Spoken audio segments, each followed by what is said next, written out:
불륜 막장 복수극입니다. 본 영상은 실제 사연을 가상으로 표현한 작품입니다.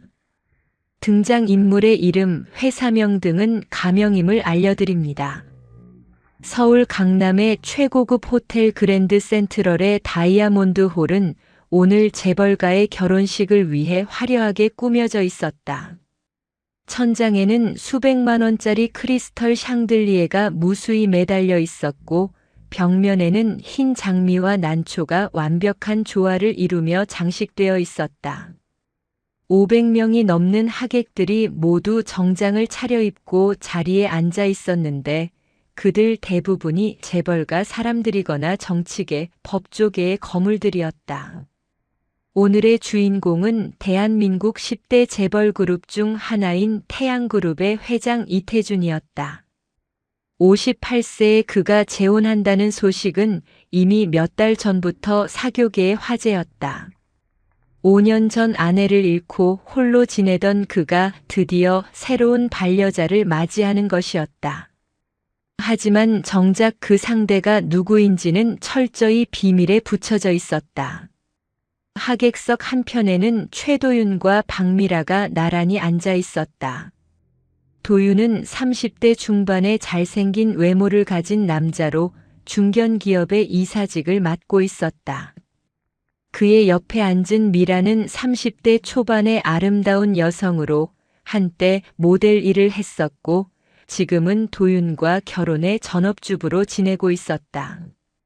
두 사람은 2년 전에 결혼했지만 그 결혼에는 어두운 비밀이 숨어 있었다. 웨딩 마치가 울려 퍼지자 모든 하객들이 일어서서 입구 쪽을 바라봤다. 먼저 신랑 이태준이 입장했다.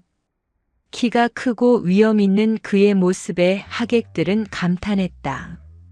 네이비 블루 턱시도를 입은 그는 여전히 젊어 보였고, 얼굴에는 만족스러운 미소가 번져 있었다. 이어서 신부의 입장이 시작되었다. 하얀 베일을 쓴 신부가 천천히 버질로드를 걸어오기 시작했다. 그녀의 웨딩드레스는 세계 최고의 디자이너가 만든 것으로 보였다. 수십만 개의 스와로브스키 크리스털이 박혀있는 드레스는 조명을 받아 찬란하게 빛났다. 신부의 걸음걸이는 우아했고, 그녀에게서는 고급스러운 기품이 흘러나왔다. 하객들은 모두 감탄사를 내뱉으며 신부를 바라봤다. 과연 이태준 회장이 선택한 여인답게 완벽해 보였다. 하지만 아직 베일 때문에 얼굴이 보이지 않아 모두가 궁금해했다. 신부가 제단 앞에 도착하자 이태준이 그녀의 손을 잡았다. 그리고 천천히 베일을 들어 올렸다. 그 순간 웨딩홀 전체가 정적에 빠졌다. 신부의 얼굴이 드러나자 하객들 사이에서 웅성거림이 일어났다. 도윤과 미라는 그 얼굴을 보는 순간 의자에서 일어날 뻔했다. 두 사람의 얼굴이 새하얗게 질렸다. 신부는 다름 아닌 이서현이었다. 도윤의 전 아내였던 그 여자가 지금 재벌 회장의 신부로 서 있었던 것이다. 서현은 30대 초반이었지만 결혼 전보다 훨씬 더 아름다워져 있었다. 그녀의 얼굴에는 고급스러운 화장이 완벽하게 되어 있었고, 머리는 우아한 업스타일로 정리되어 있었다. 무엇보다 그녀의 눈빛이 예전과 달랐다. 한때 순수하고 따뜻했던 눈빛은 사라지고 대신 차갑고 날카로운 시선이 자리 잡고 있었다. 서현의 시선이 하객석을 훑다가 도윤과 미라에게 머물렀다. 그 순간 그녀의 입가에 미묘한 미소가 번졌다. 그것은 승리의 미소였다. 축하해요. 서현이 작은 목소리로 말했다. 하지만 그 목소리는 마이크를 통해 웨딩홀 전체에 울려 퍼졌다. 이제 진짜 주인은 제가 되었으니까. 그 말에 하객들은 더욱 술렁였다. 무슨 의미인지 이해하지 못하는 사람들이 대부분이었지만 도윤과 미라는 그 말의 의미를 정확히 알고 있었다. 이태준은 서연의 말을 듣고 의아해했지만 곧 미소를 지으며 그녀의 손을 더 꽉 잡았다. 그에게는 아내의 과거보다 현재가 더 중요했다. 도윤은 의자에 앉은 채로 몸이 떨리고 있었다. 3년 전 자신이 차버렸던 아내가 이제는 자신보다 훨씬 높은 지위에 올라서 있었다. 미라 역시 마찬가지였다.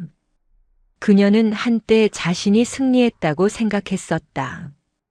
도윤을 빼앗아 서연을 밀어냈다고 생각했었다. 하지만 지금 상황은 완전히 뒤바뀌어 있었다. 결혼식이 진행되는 동안 서연은 계속해서 도윤과 미라 쪽을 바라봤다.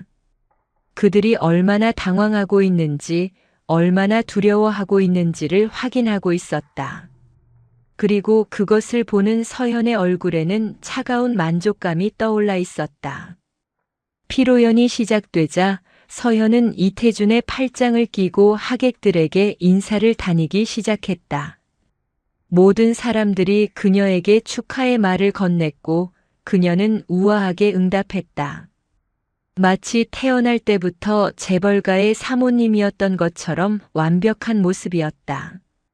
도윤과 미라는 피로 현장에서 어떻게 행동해야 할지 몰라 당황하고 있었다. 그들은 서연에게 축하 인사를 해야 하는지 아니면 그냥 피해야 하는지 갈피를 잡지 못했다.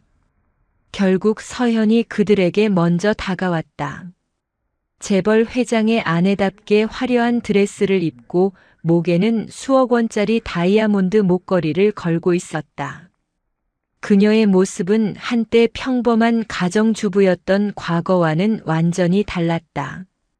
안녕하세요, 도윤 씨, 미라 씨. 서연이 차분한 목소리로 인사했다. 두 사람은 제대로 대답하지 못하고 머뭇거렸다. 축하드려요. 도윤이 겨우 입을 열었다. 서연은 그들을 바라보며 차가운 미소를 지었다. 감사해요. 덕분에 더 좋은 곳에 올 수 있었네요. 그 말 속에 담긴 의미를 알아챈 미라의 얼굴이 더욱 창백해졌다. 이제 시작이에요. 서연이 작게 속삭였다. 그 말은 도윤과 미라에게만 들렸다. 한때 무시당하고 버려졌던 아내가 재벌가의 정점에 올라 돌아온 순간이었다. 그리고 이것은 단순한 재회가 아닌 피로 물든 복수극의 시작이었다. 3년 전 이서현의 삶은 평범하지만 행복했다. 그녀는 소박한 가정에서 자라나 성실함 하나만으로 살아온 여자였다. 대학을 졸업한 후 작은 회사에서 사무직으로 일하며 최도윤을 만났다. 도윤은 중견기업 임원의 아들로 서현보다 사회적 지위는 높았지만 그녀의 진실한 마음에 끌렸다고 말했다. 결혼 후 서연은 완벽한 아내가 되기 위해 노력했다. 도윤이 원하는 대로 직장을 그만두고 전업주부가 되었다. 매일 아침 그의 옷을 정성스럽게 다려주고 저녁에는 그가 좋아하는 음식을 준비하며 기다렸다. 시댁 행사에도 빠짐없이 참석하며 며느리 역할을 충실히 했다. 그녀의 하루는 오직 남편을 위해서만 돌아갔다. 하지만 2년이 지나면서 도윤의 태도가 변하기 시작했다. 늦은 귀가가 잦아졌고 서현과의 대화는 점점 줄어들었다. 주말에도 골프나 회식이라며 집을 비우는 일이 많아졌다. 서현은 남편이 일에 치여 힘들어한다고 생각하며 더욱 헌신적으로 뒷바라지했다. 운명적인 날은 평범한 화요일이었다. 서현은 남편이 깜빡한 중요한 서류를 전해주려고 그의 회사 근처 카페에 갔다가 창문 너머로 도윤이 한 여자와 다정하게 앉아있는 모습을 목격했다. 그 여자는 박미라였다. 긴 생머리와 화려한 외모의 그녀는 한때 모델 일을 했던 인물로 도윤의 회사와 거래하는 광고 대행사 직원이었다. 두 사람의 모습은 단순한 업무 미팅이 아니었다. 도윤은 미라의 손을 잡고 있었고 미라는 그에게 애교 어린 표정을 지어 보이고 있었다. 서현은 그 장면을 보는 순간 다리에 힘이 빠져 카페 앞에 주저앉았다. 집으로 돌아온 서현은 도윤을 기다렸다. 그날 밤 그가 돌아왔을 때 서현은 조심스럽게 물었다. 여보, 오늘 누구랑 만났어? 도윤은 거짓없이 대답했다. 회사 일로 광고 대행사 사람들이랑 미팅했어. 서현은 더 이상 묻지 않았다. 하지만 그날부터 그녀는 도윤의 모든 행동을 예민하게 관찰하기 시작했다. 핸드폰을 뒤집어 놓는 습관, 샤워 시간이 길어진 것, 평소 입지 않던 향수를 뿌리는 것까지 모든 것이 의심스러웠다. 한 달 후 서연은 결정적인 증거를 발견했다. 도윤의 재킷 주머니에서 여성용 이어링이 나온 것이다. 그것은 분명히 서연의 것이 아니었다. 값비싸 보이는 진주 이어링이었는데 서연은 그런 고가의 액세서리를 가지고 있지 않았다. 이게 뭐야? 서연이 이어링을 들고 도윤에게 물었다. 도윤의 얼굴이 순간 굳어졌다. 모르겠는데. 어디서 나온 거야? 당신 재킷에서 나왔어. 회사에서 누가 떨어뜨린 걸 수도 있지. 하지만 서연은 이미 알고 있었다. 그 이어링의 주인이 누구인지. 며칠 전 도윤과 함께 있던 박미라가 착용하고 있던 바로 그 이어링이었다. 그날 밤 서연은 잠들지 못하고 도윤의 핸드폰을 확인했다. 비밀번호는 그들의 결혼 기념일이었다. 메시지 목록을 확인하는 순간 서연의 세상이 무너져 내렸다. 미라와 주고받은 수많은 메시지들이 있었다. 오늘 정말 행복했어요. 미라의 메시지였다. 나도. 서연이 모르게 조심해야 해. 도윤의 답장이었다. 언제까지 숨겨야 하죠? 저는 오빠와 정식으로 만나고 싶어요. 조금만 기다려. 때가 되면 서연이랑 정리할게. 서연은 핸드폰을 보며 눈물을 흘렸다. 남편이 자신을 정리할 대상으로 여기고 있다는 사실이 충격이었다. 3년간의 결혼 생활, 그녀의 모든 헌신이 그에게는 그저 정리해야 할 짐에 불과했던 것이다. 다음 날 아침 서연은 평소와 다름없이 도윤의 아침을 준비했다. 하지만 속으로는 절망과 분노가 끓어오르고 있었다. 여보, 나 회사 그만둘까 생각 중이야. 도윤이 갑자기 말했다. 왜?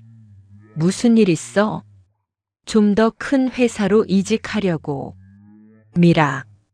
아니, 광고 대행사에서 좋은 기회를 소개해준다고 해서. 서현은 그 순간 모든 것을 깨달았다. 도윤이 미라와의 관계를 위해 자신의 커리어까지 바꾸려 한다는 것을. 그리고 그 과정에서 서현은 완전히 배제되어 있다는 것을. 한 달 후 도윤은 서연에게 이혼 서류를 내밀었다. 미안해, 서연아. 우리 헤어지자. 왜? 내가 뭘 잘못했어? 잘못한 건 없어. 그냥 사랑이 식었어. 서연은 그 말을 듣고 웃었다. 사랑이 식었다니. 그가 다른 여자와 바람을 피우면서도 그런 말을 할 수 있다는 것이 기가 막혔다. 박미라 때문이지? 도윤의 얼굴이 놀라며 굳어졌다. 뭔 소리야? 다 알고 있어. 당신이 그 여자와 바람 피우는 거. 서연아, 오해야. 미라는 오해라고? 그럼 이 메시지들은 뭐야? 서현이 핸드폰을 들어보이자 도윤은 더 이상 변명하지 않았다. 대신 그는 차가운 표정으로 말했다. 알았으면 더 좋지. 깔끔하게 정리하자. 그 순간 서연은 자신이 도윤에게 어떤 존재였는지 명확히 알았다.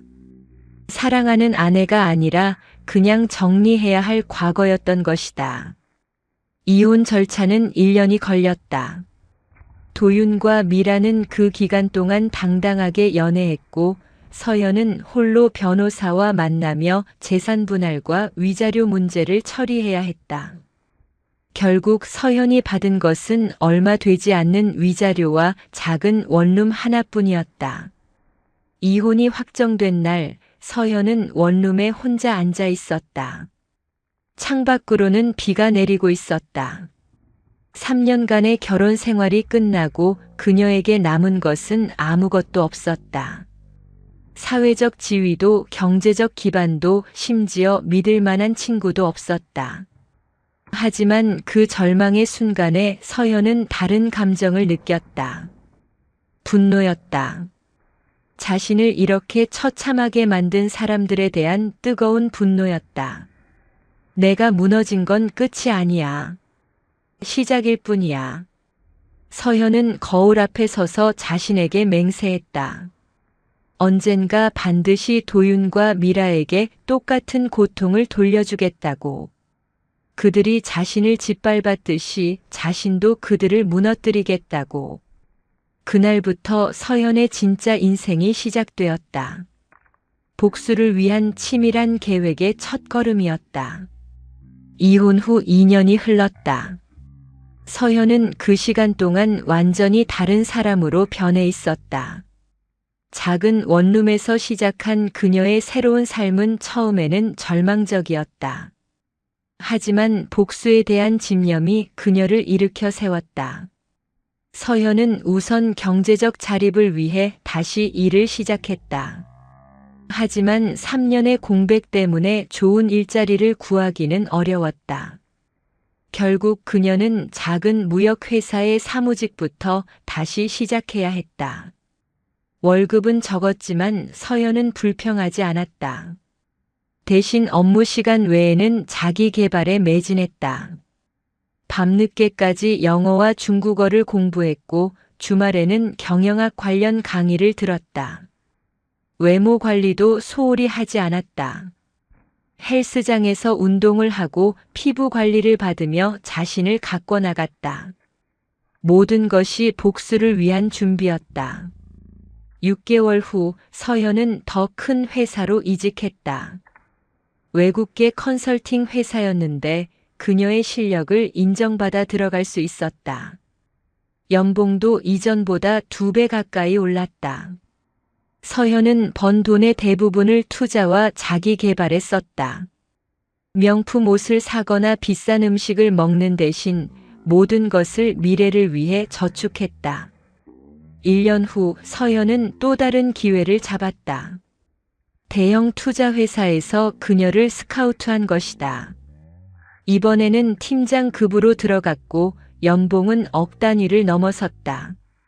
서현의 치밀함과 분석력이 인정받은 결과였다. 그 무렵 서현은 고급 사교 모임에 참석하기 시작했다.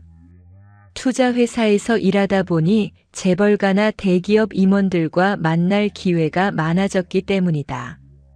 서현은 이런 모임에서 조용하지만 인상적인 존재로 자리매김했다. 뛰어난 외모와 지적인 대화 능력, 그리고 신비로운 분위기까지 갖춘 그녀에게 관심을 보이는 남성들이 많았다. 그 중에서도 이태준의 시선이 가장 뜨거웠다. 태양그룹의 회장인 그는 5년 전 아내를 잃고 홀로 지내고 있었다. 58세의 그는 여전히 카리스마 넘치는 외모를 가지고 있었고 무엇보다 대한민국에서 손꼽히는 재벌이었다. 처음 서현을 본 순간부터 태준은 그녀에게 끌렸다. 다른 여자들과는 확연히 다른 무언가가 있었다. 겉으로는 온화해 보이지만 속으로는 강철 같은 의지를 가진 여자였다. 그리고 무엇보다 그녀의 눈에서 느껴지는 깊은 슬픔과 분노가 태준의 마음을 움직였다. 서현 씨, 저와 개인적으로 식사하실 시간 있으신가요? 어느 파티에서 태준이 직접 서연에게 다가와 말을 걸었다. 주변 사람들이 모두 놀란 표정을 지었다. 태준 회장이 여자에게 먼저 관심을 표한 것은 아내를 잃은 후 처음이었기 때문이다. 서현은 차분하게 미소를 지으며 대답했다. 영광입니다, 회장님. 첫 식사 자리에서 태준은 서현의 매력에 완전히 빠졌다. 그녀는 지적이었고 대화도 재미있었다. 무엇보다 다른 여자들처럼 그의 재산이나 지위에만 관심을 보이지 않았다. 오히려 그의 내면을 들여다보려 하는 것 같았다. 서현 역시 태준에게서 자신이 원하는 것을 발견했다. 권력이었다. 도윤과 미라를 완전히 무너뜨리려면 그들보다 훨씬 높은 위치에 올라가야 했다. 그리고 태준은 그 위치에 올려줄 수 있는 완벽한 사다리였다. 하지만 서연은 성급하게 행동하지 않았다. 6개월 동안 신중하게 관계를 발전시켜 나갔다. 태준이 점점 그녀에게 빠져들도록 만들었지만 동시에 자신도 감정을 통제하며 목적을 잃지 않았다. 태준이 프로포즈한 것은 만난 지 8개월 후였다. 한강이 내려다 보이는 고급 레스토랑에서였다. 서현, 나와 결혼해줘. 태준의 말에 서현은 놀란 척하며 잠시 침묵했다. 하지만 속으로는 이미 예상하고 있었던 일이었다. 회장님, 너무 갑작스러워요. 나는 확신해. 당신이 내 인생의 마지막 사랑이야. 서현은 눈물을 글썽이며 고개를 끄덕였다. 네, 회장님. 저도 사랑합니다. 그 순간 서현의 마음 한편에서는 차가운 만족감이 솟구쳤다. 드디어 복수를 위한 모든 준비가 완료된 것이다. 결혼 발표가 나자 사회 전체가 들썩였다. 태양그룹 회장의 재혼 소식은 경제면뿐만 아니라 사회면까지 장식했다. 언론들은 신부에 대한 정보를 캐내려 했지만 서현의 과거는 철저히 비밀에 붙여졌다. 태준이 직접 언론사들의 압력을 넣었기 때문이다. 도윤과 미라도 그 소식을 들었다. 하지만 그들은 신부가 서현이라는 것을 전혀 예상하지 못했다. 사진도 공개되지 않았고 이름도 이서현으로만 알려져 있었기 때문에 동명이인이라고 생각했다. 결혼식 전날 밤 서현은 거울 앞에 서서 자신을 바라봤다. 3년 전에 그 평범하고 순진했던 여자는 더 이상 존재하지 않았다. 대신 차갑고 아름다우며 무엇보다 강력한 권력을 가진 여자가 서 있었다. 이제 시작이야. 서현이 거울 속 자신에게 속삭였다. 내일이면 그녀는 재벌가의 사모님이 된다. 그리고 그 순간부터 도윤과 미라에 대한 본격적인 복수가 시작될 것이다. 그들이 자신에게 준 고통을 몇 배로 돌려줄 시간이 온 것이다. 서현의 입가에 차가운 미소가 번졌다. 한때 자신을 버렸던 사람들이 내일 어떤 표정을 지을지 상상하니 벌써부터 기대되었다. 복수의 여왕이 탄생하는 순간이 다가오고 있었다. 결혼식 후 한 달이 지났다. 서현은 이제 완전히 재벌가의 사모님으로 자리 잡았다. 태양그룹 회장 부인이라는 신부는 그녀에게 상상 이상의 권력을 가져다 주었다. 모든 사람들이 그녀에게 고개를 숙였고 그녀의 한마디 한마디에 귀를 기울였다. 서현은 새로운 생활에 빠르게 적응했다. 고급 브랜드의 옷을 입고 수억 원짜리 보석을 착용하며 운전기사가 딸린 고급 승용차를 타고 다녔다. 강남의 펜트하우스에서 생활하며 가사일은 모두 가정부들이 처리했다. 그녀의 일상은 3년 전과는 천지 차이였다. 하지만 서현의 마음속에는 여전히 복수에 대한 열망이 불타고 있었다. 화려한 생활도 무한한 권력도 그녀에게는 복수를 위한 도구일 뿐이었다. 그리고 마침내 그 기회가 찾아왔다. 매년 봄에 열리는 서울 자선 갈라는 상류층 사교계의 최대 행사였다. 재벌가 정치인, 연예인 등 사회 유명 인사들이 모두 참석하는 화려한 파티였다. 올해도 어김없이 갈라가 열렸고 서현은 태준과 함께 참석했다. 갈라가 열리는 장소는 서울 시내 최고급 호텔의 대연회장이었다. 천장에는 크리스털 샹들리에가 찬란하게 빛나고 있었고 벽면에는 유명 화가들의 작품이 전시되어 있었다. 수백 명의 하객들이 모두 턱시도와 이브닝 드레스를 차려입고 우아하게 담소를 나누고 있었다. 서현은 세계적인 디자이너가 만든 네이비 블루 이브닝 드레스를 입고 있었다. 목에는 태준이 선물한 10캐럿 다이아몬드 목걸이가 걸려 있었고 귀에는 매칭되는 다이아몬드 이어링을 착용했다. 그녀의 모습은 마치 영화 속 여주인공처럼 우아하고 고급스러웠다. 파티장에 들어선 순간부터 모든 사람들의 시선이 서현에게 집중되었다. 태양그룹 회장의 새 부인에 대한 호기심과 부러움이 뒤섞인 시선들이었다. 서현은 그런 시선들을 즐기며 태준의 팔짱을 끼고 여유롭게 걸었다.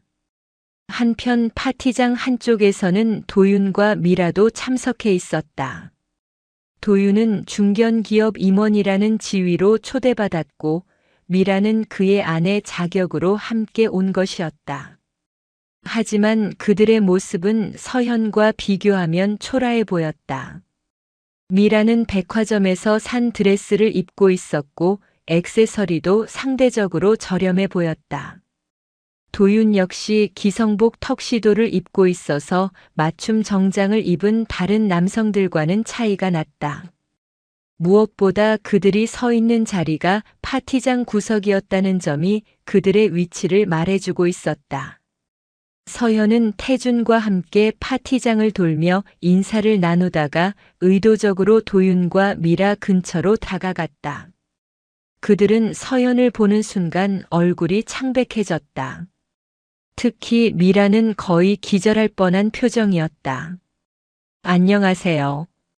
서현이 먼저 인사했다. 목소리는 차분하고 우아했다. 도윤과 미라는 제대로 대답하지 못하고 머뭇거렸다. 3년 전에 자신들이 짓밟았던 여자가 이제는 자신들보다 훨씬 높은 자리에 올라와 있다는 현실을 받아들이기 어려웠던 것이다.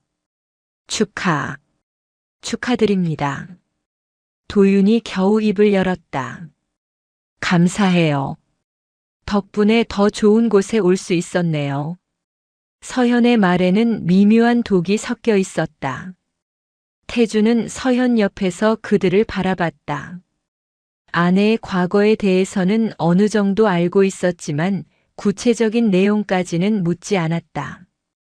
하지만 지금 분위기를 보니 심상치 않다는 것을 느꼈다. 여보, 이분들은? 태준이 물었다. 예전에 알던 분들이에요. 서현이 대답했다. 미라는 그 순간 견딜 수 없었다. 한때 자신이 승리했다고 생각했던 상대가 이제는 자신을 내려다보고 있었다. 그것도 재벌 회장 부인이라는 신분으로. 서현 언니. 미라가 떨리는 목소리로 말했다. 미라 씨. 서현이 차갑게 응답했다. 잘 지내셨나요? 그 질문에 미라는 대답할 수 없었다. 사실 그들의 생활은 그리 넉넉하지 않았다. 도윤의 회사는 중견기업이었지만 재벌에 비하면 보잘것없었고 미라 역시 결혼 후 특별한 일을 하지 않고 있었다. 여기서 누가 진짜 주인인지 이제 알겠죠? 서연이 작은 목소리로 말했다. 하지만 그 말은 도윤과 미라에게만 들렸다. 도윤의 얼굴이 더욱 굳어졌다.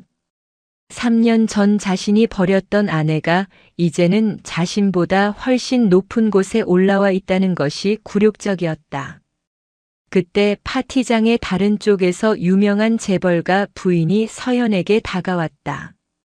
서현 사모님, 저희와 함께 사진 찍으실까요? 서현은 미소를 지으며 그쪽으로 향했다. 하지만 가기 전에 마지막으로 도윤과 미라를 바라봤다. 즐거운 시간 보내세요. 어차피 이런 자리에 올 기회가 많지 않으실 테니까. 그 말을 남기고 서현은 태준과 함께 자리를 떠났다. 뒤에 남겨진 도윤과 미라는 아무 말도 하지 못한 채 서 있었다. 파티가 진행되는 동안 서현은 계속해서 사교계의 중심에 있었다. 모든 사람들이 그녀와 이야기하고 싶어 했고 그녀의 의견에 귀를 기울였다. 반면 도윤과 미라는 구석에서 초라하게 서 있을 수밖에 없었다. 특히 미라에게는 치욕적인 순간이 연속되었다. 한때 자신과 친했던 사교계 인사들이 이제는 그녀를 외면했다. 대신 모든 관심이 서현에게 집중되었다. 미라는 그 모든 것을 지켜보며 질투와 두려움에 몸을 떨었다. 당신, 우리 집에 가자. 미라가 도윤에게 속삭였다. 왜? 아직 파티 끝나지 않았는데. 견딜 수 없어. 서현이 우리를 가지고 놀고 있어. 도윤도 같은 생각이었다. 이 자리에 더 있으면 더 큰 굴욕을 당할 것 같았다. 그들이 파티장을 떠나려는 순간 서현의 목소리가 들렸다. 벌써 가시나요? 아쉽네요. 돌아보니 서현이 미소를 지으며 그들을 바라보고 있었다. 그 미소는 표면적으로는 친근해 보였지만 그 속에는 차가운 승리감이 숨어 있었다. 도윤과 미라는 아무 대답도 하지 못하고 서둘러 파티장을 빠져나갔다. 그들의 뒷모습을 바라보는 서현의 눈에는 만족스러운 빛이 흘렀다. 첫 번째 대결은 서현의 완승이었다. 이제 진짜 복수가 시작될 것이다. 사교계 파티에서의 굴욕적인 만남 이후 서현은 본격적인 복수의 두 번째 단계를 실행에 옮겼다. 이번 타겟은 박미라였다. 서현은 미라의 과거를 철저히 파헤치기 시작했다. 재벌가 사모님이라는 지위를 이용하면 어떤 정보든 구할 수 있었다. 서현이 고용한 사설 조사업체는 일주일 만에 미라의 모든 과거를 정리한 보고서를 제출했다. 그 내용은 서현의 예상보다도 훨씬 충격적이었다. 미라는 모델 시절 여러 스캔들에 연루되어 있었고 특히 유명 재벌 이세와의 불륜 의혹으로 사교계에서 한 번 매장당한 적이 있었다는 것이었다. 당시 미라는 기혼자인 재벌 이세와 밀회를 즐기다가 언론에 발각되어 큰 파문이 일었다. 그 남자의 아내가 자살 시도까지 했을 정도로 심각한 사건이었다. 결국 미라는 연예계에서 완전히 퇴출되었고 그 후 몇 년간 지방에서 숨어 지내다가 도윤을 만난 것이었다. 더욱 충격적인 것은 미라가 그 과정에서 거액의 합의금을 받았다는 사실이었다. 문제의 재벌 2세가 사건을 무마하기 위해 미라에게 수억 원을 지급했던 것이다. 미라는 그 돈으로 성형수술을 받고 새로운 정체성을 만들어 서울로 돌아온 것이었다. 서현은 이 모든 자료를 정리하면서 차가운 미소를 지었다. 미라의 화려한 외모 뒤에 숨겨진 추악한 진실이 드러나는 순간이었다. 이제 이 정보를 어떻게 활용할지만 결정하면 되었다. 서현은 우선 사교계의 핵심 인물들에게 은밀히 정보를 흘리기 시작했다. 재벌가 부인들의 모임에서 마치 우연히 알게 된 것처럼 미라의 과거를 언급했다. 물론 직접적으로 말하지는 않았다. 대신 암시와 넌지시 하는 말들로 호기심을 자극했다. 도윤 씨 부인 어디서 많이 본 것 같은데. 서현이 한 부인에게 말했다. 아, 그분요? 예전에 연예계에 있었다고 하던데요. 연예계요? 그럼 유명했나 봐요. 글쎄요. 뭔가 좋지 않은 일로 그만뒀다고 들었어요. 이런 식의 대화가 사교계 곳곳에서 퍼져나갔다. 서현은 절대 직접적으로 말하지 않았지만 사람들의 호기심을 자극하기에는 충분했다. 한편 서현은 언론사에도 접촉했다. 태양그룹의 광고를 담당하는 언론사 간부들과의 만남에서 자연스럽게 미라의 과거에 대한 정보를 흘렸다. 물론 직접 기사화해달라고 요청하지는 않았다. 대신 요즘 사교계에서 화제가 되고 있는 사람이라는 식으로 관심을 유도했다. 며칠 후 한 연예 전문지에서 미라의 과거에 대한 기사가 나기 시작했다.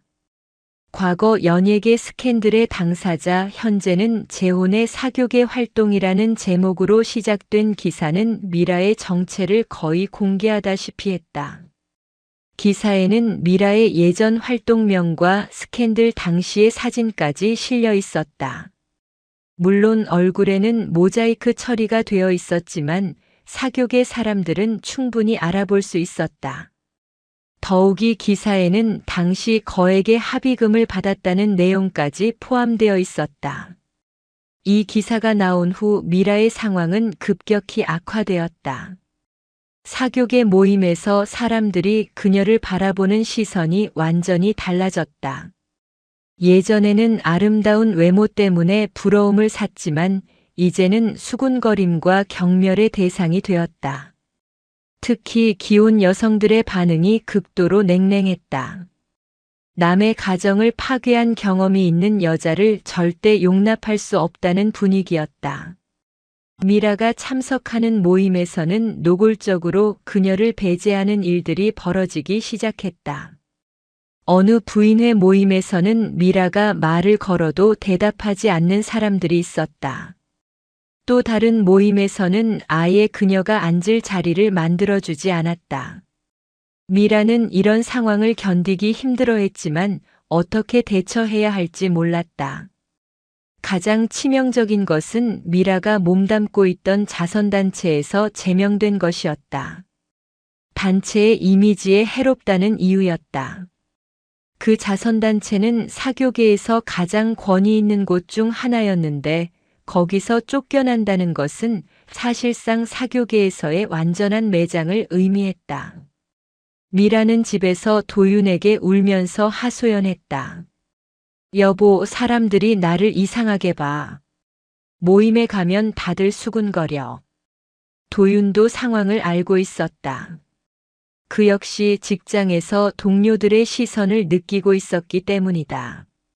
진정해, 미라야. 시간이 지나면 괜찮아질 거야. 하지만 미라는 확신했다.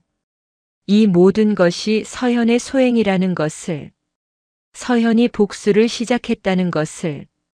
서현이야. 서현이 이런 짓을 하고 있어. 그럴 리 없어. 서현이가 뭘 할 수 있겠어? 재벌 회장 부인이잖아. 얼마나 많은 일을 할 수 있는데. 도윤은 미라의 말을 들으며 불안해지기 시작했다. 정말로 서연이 복수를 시작한 것일까? 그렇다면 다음 타겟은 자신이 될 수도 있었다. 한편 서연은 미라가 무너져가는 모습을 멀리서 지켜보며 만족스러워했다. 모든 것이 계획대로 진행되고 있었다. 미라는 이제 사교계에서 완전히 고립되었고 스트레스로 인해 외모도 예전만 못했다. 어느 날 백화점에서 서연은 우연히 미라와 마주쳤다. 미라는 명품 매장 앞을 지나가고 있었는데 예전처럼 당당하게 들어가지 못하고 망설이고 있었다. 경제적 여유가 예전만 못해진 것도 있었지만 무엇보다 사람들의 시선이 부담스러웠던 것이다. 서현은 바로 그 명품 매장에서 쇼핑을 하고 있었다. 수천만 원짜리 핸드백을 여러 개 구매하는 모습이 미라에게 고스란히 보였다. 어머, 미라 씨. 여기서 뵈네요. 서현이 먼저 인사했다. 미라는 창백한 얼굴로 서현을 바라봤다. 서현, 언니, 요즘 어떻게 지내세요? 모임에서 자주 못 뵙겠던데. 그 말에 미라의 눈에서 눈물이 글썽였다. 서현이 일부러 자신을 괴롭히고 있다는 것을 확신했지만 증거는 없었다. 언니가 이러는 거지. 미라가 떨리는 목소리로 물었다. 서현은 의외라는 표정을 지었다. 뭘 말씀하시는 건가요? 내 과거를 폭로한 것도 사람들이 나를 외면하게 만든 것도. 미라 씨, 무슨 말씀인지 모르겠어요. 과거는 언젠가 드러나기 마련이에요. 서현의 차가운 미소를 본 순간 미라는 모든 것을 깨달았다. 서현이 얼마나 치밀하고 무서운 여자인지, 그리고 자신이 얼마나 큰 실수를 했는지를. 미라는 더 이상 견딜 수 없어 그 자리를 떠났다. 서현은 그런 미라의 뒷모습을 바라보며 차가운 만족감을 느꼈다. 첫 번째 복수 대상이 무너져가고 있었다. 미라를 사교계에서 매장시킨 후 서현은 다음 타겟인 도윤에게 집중했다. 그녀는 태준과의 일상 대화에서 자연스럽게 도윤의 회사에 대한 정보를 수집하기 시작했다. 태준은 업계의 모든 동향을 꿰뚫고 있는 인물이었고 서현의 질문에 대해 의심 없이 대답해 주었다. 도윤이 다니는 회사는 중견건설업체였다. 겉으로는 안정적으로 보였지만 서현이 파악한 바로는 내부적으로 여러 문제를 안고 있었다. 특히 최근 몇 년간 수주한 대형 프로젝트들에서 부실 시공과 비리 의혹이 계속 제기되고 있었다. 서현은 사설 조사업체를 통해 도윤의 업무와 관련된 모든 정보를 수집했다. 그가 담당했던 프로젝트들, 거래처와의 관계, 그리고 무엇보다 그가 개입된 각종 비리들이 하나씩 드러나기 시작했다. 가장 결정적인 것은 도윤이 3년 전부터 건설 자재 납품업체로부터 리베이트를 받아왔다는 사실이었다. 그는 자재 구매 결정권을 이용해 특정 업체를 선정하고 그 대가로 수억 원의 뒷돈을 받았다. 더욱이 그 과정에서 품질이 떨어지는 자재를 사용하여 건물의 안전성에도 문제가 생겼다. 또한 도윤은 회사 법인 카드를 개인적인 용도로 사용해왔다. 미라와의 데이트 비용, 고급 레스토랑 식사비, 심지어 명품 선물 구매까지 모든 것을 회사 돈으로 처리했다. 이는 명백한 횡령에 해당하는 범죄 행위였다. 서현은 이 모든 증거를 체계적으로 정리했다. 은행 거래 내역, 리베이트 수수 증거, 법인카드 사용 내역까지 모든 것이 명확한 증거 자료로 준비되었다. 이제 이 정보를 어떻게 활용할지만 결정하면 되었다. 먼저 서현은 태준에게 도윤의 회사에 대해 은밀히 문의했다. 마치 우연히 관심을 가지게 된 것처럼 자연스럽게 접근했다. 여보, 혹시 신성건설이라는 회사 아세요? 아, 중견건설업체지. 왜? 친구가 그 회사에서 일한다고 해서요. 어떤 회사인지 궁금해서. 태주는 잠시 생각하더니 말했다. 그 회사 요즘 좀 문제가 많아. 부실 시공 때문에 하도급 업체들이 손해배상 청구하고 있고. 그래요? 심각한가 봐요. 업계에서는 이미 소문이 다 났어. 조만간 큰 문제가 터질 것 같은데. 서현은 태준의 말을 들으며 계획을 더욱 구체화했다. 도윤의 회사가 이미 위기 상황에 있다는 것을 확인했으니 이제 결정타를 날릴 때였다. 서현은 국정감사 시즌을 이용하기로 했다. 건설업계의 비리는 항상 국정감사의 단골 주제였고 특히 부실 시공과 관련된 사안들은 언론의 관심도 높았다. 서현은 국회의원들과의 인맥을 통해 도윤의 비리 자료를 제공했다. 며칠 후 국정감사장에서 신성건설의 부실 시공과 임직원 비리가 집중적으로 다뤄졌다. 특히 도윤의 리베이트 수수와 횡령 혐의가 구체적인 증거와 함께 폭로되었다. 국회의원은 도윤의 이름을 직접 거명하며 비리의 심각성을 지적했다. 최도윤 이사는 지난 3년간 자재업체로부터 총 5억 원의 리베이트를 받았습니다. 또한 회사 법인카드로 개인 비용 2억 원을 결제했습니다. 그 발언은 실시간으로 방송되었고 저녁 뉴스의 메인 뉴스로 다뤄졌다. 도윤의 얼굴이 모자이크 처리되어 화면에 나왔지만 이름과 직책이 공개되어 업계 사람들은 모두 알 수 있었다. 뉴스를 본 도윤은 집에서 미라와 함께 경악했다. 자신의 비리가 이렇게 상세하게 폭로될 줄은 꿈에도 몰랐다. 여보, 이게 무슨 일이야? 미라가 떨리는 목소리로 물었다.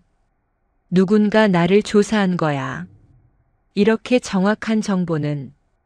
도윤은 그 순간 서연을 떠올렸다. 최근 미라에게 일어난 일들과 지금 상황을 연결해 생각해 보니 모든 것이 서연의 복수로 보였다. 다음 날 아침 도윤은 회사에 출근하자마자 사장실로 호출받았다. 사장의 얼굴은 차가웠다. 도윤아, 어제 뉴스 봤어? 사장님, 그건 오해입니다. 제가 증거가 다 나와 있는데 무슨 오해야? 검찰에서 압수수색 나온다고 연락 왔어. 그 말에 도윤의 얼굴이 새하얗게 변했다. 검찰 수사까지 시작된다면 모든 것이 끝이었다. 사장님, 한 번만 기회를. 도윤아, 회사를 그만둬. 더 이상 여기 있으면 회사 전체가 망해. 도윤은 그날로 사직서를 제출해야 했다. 15년간 다닌 회사에서 하루아침에 쫓겨난 것이다. 더욱이 업계에서 그의 평판은 완전히 땅에 떨어져 다른 회사로 이직하는 것도 불가능해졌다. 며칠 후 검찰의 압수수색이 실시되었고 도윤은 구속영장이 청구되었다. 언론에서는 연일 그의 비리를 보도했고 인터넷에서는 그를 조롱하는 댓글들이 넘쳐났다. 가장 치명적인 것은 경제적 파탄이었다. 도윤이 수수한 리베이트와 횡령한 돈에 대한 손해배상과 벌금이 수십억 원에 달했다. 집도 팔아야 했고 미라의 명품들도 모두 처분해야 하는 상황이 되었다. 절망에 빠진 도윤은 마지막 수단으로 서현을 찾아갔다. 그는 태양그룹 본사 앞에서 서현이 나오기를 기다렸다. 한때 자신이 버렸던 아내에게 무릎 꿇고 빌기 위해서였다. 서현이 고급 승용차에서 내리는 것을 본 도윤은 급하게 다가갔다. 그의 모습은 3년 전과는 완전히 달랐다. 초라한 옷차림에 수척한 얼굴, 절망에 찬 눈빛이었다. 서현아, 잠깐만. 서현은 도윤을 보고도 놀라지 않았다. 이미 예상하고 있었던 일이었다. 도윤 씨, 무슨 일이세요? 제발 도와줘. 나는 죽어도 상관없지만 미라는. 서현은 차가운 미소를 지으며 도윤을 바라봤다. 한때 자신을 버리고 다른 여자를 선택했던 남자가 이제는 자신 앞에서 무릎을 꿇고 있었다. 도윤 씨, 저는 더 이상 당신과 상관없는 사람이에요. 서현아, 우리가 부부였잖아. 제발 한 번만. 부부요? 당신이 저를 버렸을 때는 그런 생각 안 하셨나요?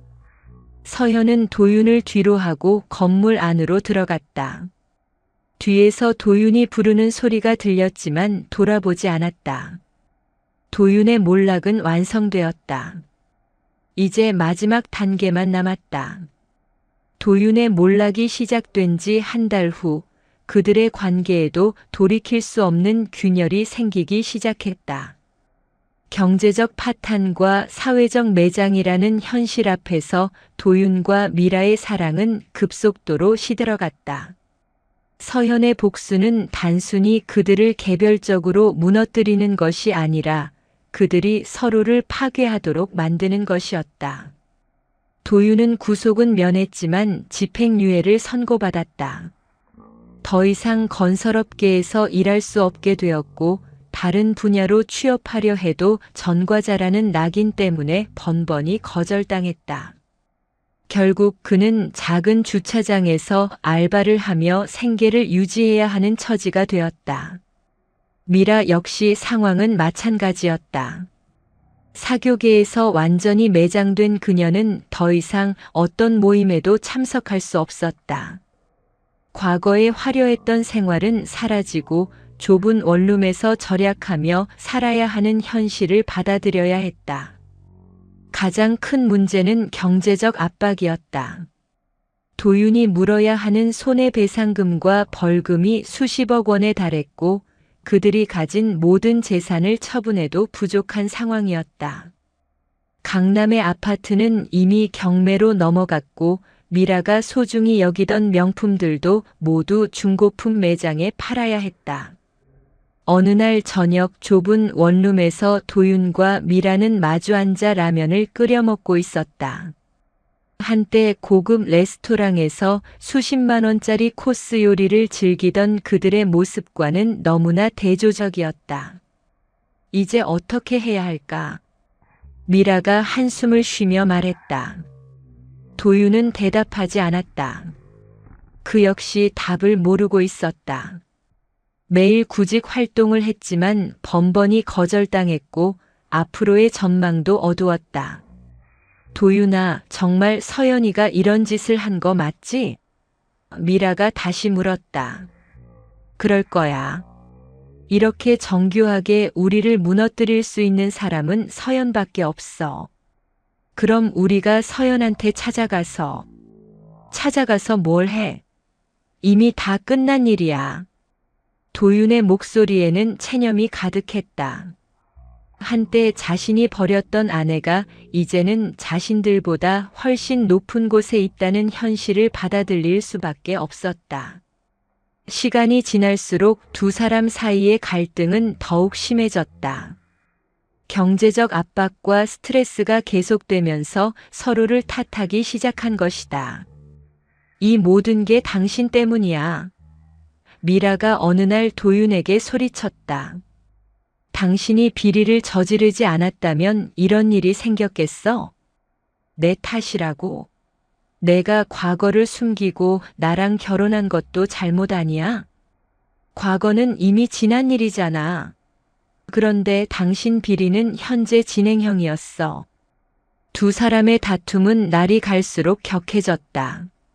한때 서로를 위해 모든 것을 버릴 수 있다고 했던 사랑은 현실 앞에서 무력했다. 더욱 치명적인 것은 서로에 대한 신뢰가 완전히 무너진 것이었다. 도윤은 미라가 자신의 돈을 노리고 접근했던 것은 아닌지 의심하기 시작했다.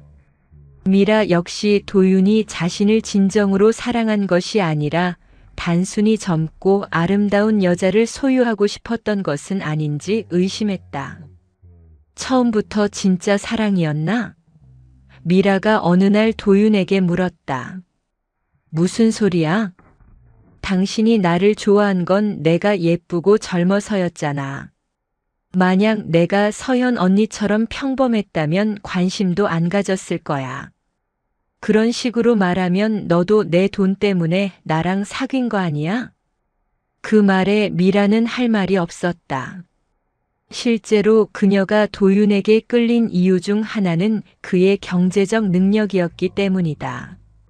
한편 서연은 멀리서 그들의 관계가 파탄나가는 모습을 지켜보고 있었다. 그녀가 고용한 사람들이 정기적으로 도윤과 미라의 상황을 보고했고 서연은 그 보고서를 읽으며 차가운 만족감을 느꼈다. 어느 날 보고서에는 충격적인 내용이 담겨 있었다. 미라가 도윤 몰래 다른 남자와 만나고 있다는 것이었다. 그 남자는 미라의 옛 지인으로 현재 안정적인 직장을 가지고 있는 사람이었다. 미라는 절망적인 현실에서 벗어나고 싶은 마음에 다른 선택지를 모색하고 있었던 것이다. 도윤과의 관계가 더 이상 미래가 없다고 판단한 그녀는 새로운 대안을 찾기 시작했다. 도윤 역시 미라의 변화를 눈치채기 시작했다. 그녀가 예전처럼 자신에게 다정하지 않았고 때로는 냉랭하기까지 했다. 집에 늦게 들어오는 일도 많아졌다. 요즘 어디 다녀와? 도윤이 어느 날 밤 미라에게 물었다. 친구 만났어. 어떤 친구? 왜 그렇게 캐물어? 의심하는 거야? 의심이 아니라 궁금해서 그래. 하지만 도윤의 마음 한편에는 불안이 자리 잡고 있었다. 미라가 자신을 떠날 준비를 하고 있는 것은 아닌지 걱정되었다. 결정적인 순간은 한 달 후에 찾아왔다.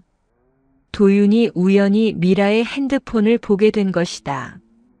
거기에는 다른 남자와 주고받은 애정 어린 메시지들이 있었다. 이게 뭐야? 도윤이 미라에게 핸드폰을 보여주며 물었다. 미라는 당황했지만 곧 당당한 표정을 지었다. 보는 것 같이 만나고 있어. 어떻게 이럴 수 있어? 우리가 이런 어려운 시기에. 어려운 시기라고? 언제까지 이렇게 살아야 해? 나는 더 이상 견딜 수 없어. 미라야, 우리가 얼마나 힘들게 여기까지 왔는데. 힘들게? 당신이 저지른 일 때문에 내가 얼마나 고생했는지 알아? 그날 밤 두 사람은 마지막으로 격렬하게 싸웠다. 3년 전 서연을 버리고 선택했던 사랑이 결국 이렇게 끝나는 것이었다. 나는 떠날 거야. 미라가 마지막으로 말했다. 그래, 가. 어차피 처음부터 진짜 사랑이 아니었잖아.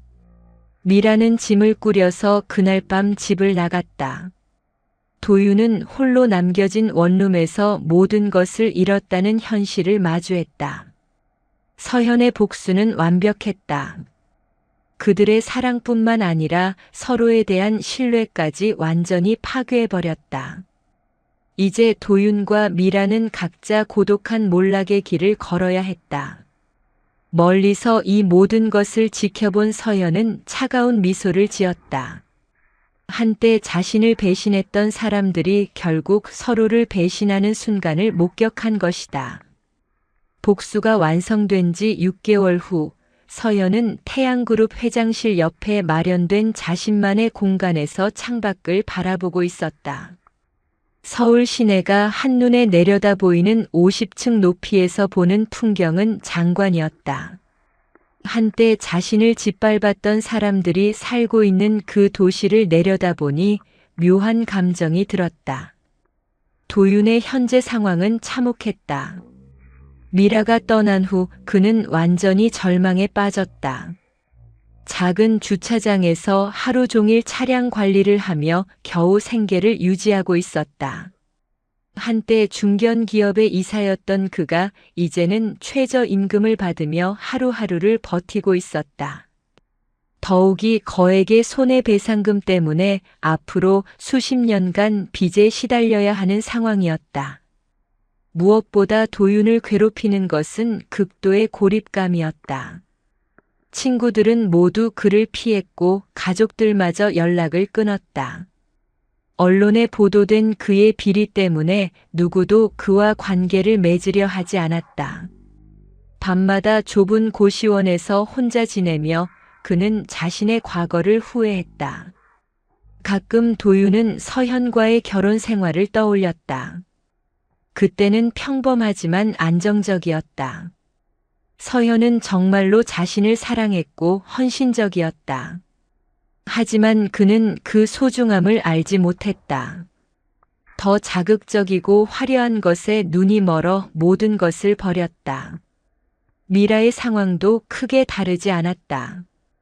그녀는 결국 새로운 남자와 함께 살게 되었지만 그 관계도 오래가지 못했다.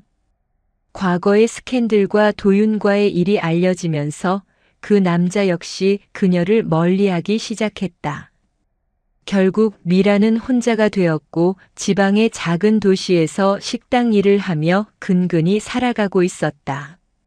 한때 모델 활동을 했던 그녀의 아름다운 외모도 스트레스와 고생으로 인해 예전 같지 않았다. 더욱이 성형수술로 만든 인공적인 아름다움은 나이가 들면서 어색해 보이기 시작했다. 미라는 거울을 볼 때마다 자신의 초라한 현재를 확인해야 했다. 가장 고통스러운 것은 과거에 대한 후회였다. 만약 서현과 도윤의 결혼을 파괴하지 않았다면, 만약 자신의 욕심을 부리지 않았다면 지금처럼 비참하지는 않았을 것이다. 하지만 이미 모든 것이 늦어버렸다. 반면 서현의 삶은 완전히 달랐다. 재벌가의 사모님으로서 그녀는 모든 것을 가지고 있었다. 무한한 부와 권력, 사회적 지위와 존경까지. 사교계에서는 그녀를 롤모델로 여겼고 언론에서는 완벽한 재벌가 사모님이라고 칭송했다. 하지만 서현에게 가장 소중한 것은 복수를 완성했다는 만족감이었다. 자신을 배신하고 짓밟았던 사람들이 이제는 바닥에서 기어다니고 있었다. 그리고 그 모든 것이 자신의 치밀한 계획에 의한 것이었다. 태주는 여전히 서현을 사랑했다. 그는 아내의 과거에 대해 어느 정도 알고 있었지만 그것이 현재의 그들에게는 중요하지 않다고 생각했다. 오히려 그런 아픈 과거를 겪고도 이렇게 강인하게 살아가는 서현을 더욱 존경했다. 여보, 요즘 표정이 많이 밝아졌네. 태준이 어느 날 저녁 서현에게 말했다. 그런가요? 응.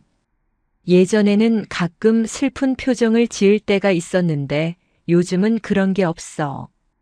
서현은 미소를 지었다. 태준의 말이 맞았다. 복수를 완성한 후 그녀의 마음에서는 과거의 아픔이 사라졌다.